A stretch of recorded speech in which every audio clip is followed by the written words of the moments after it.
एक समय की बात है, एक रीना नाम की लड़की अपने माता पिता के साथ रहती थी।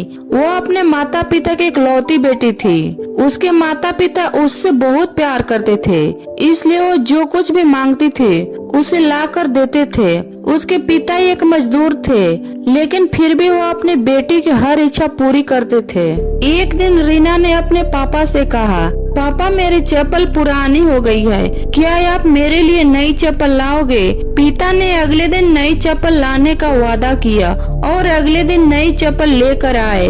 रीना नई चप्पल देखकर बहुत खुश हुई और चप्पल पहनकर पूरे दिन मोहल्ले में उछल कूद करती रही। शाम को वो घर आई और चप्पल उतारकर सो गई।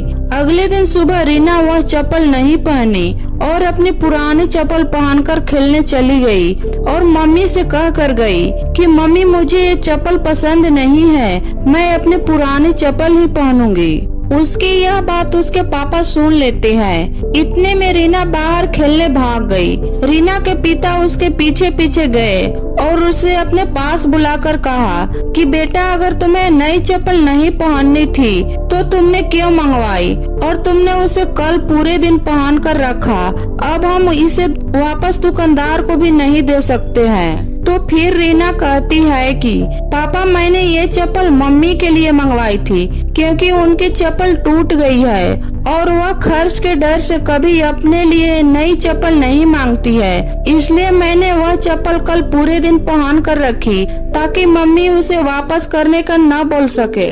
अपनी बेटी की ये बात सुनकर पापा बहुत गर्व महसूस किए और दरवाजे पर खड़ी उसकी मम्मी भी बेटी की बात सुन रही थी और वह मन ही मन बहुत खुश हुई कि इतनी छोटी सी बच्ची में इतनी समझ है। दोनों माता पिता एक दूसरे को सामने देखकर मुस्कुराने लगे और बेटी को प्यार करने लगे। दोस्तों, इस कहानी के अंत में मैं यही कहना चाहूंगी कि हमें हमेशा अपने माता पिता की मजबूरी समझनी चाहिए।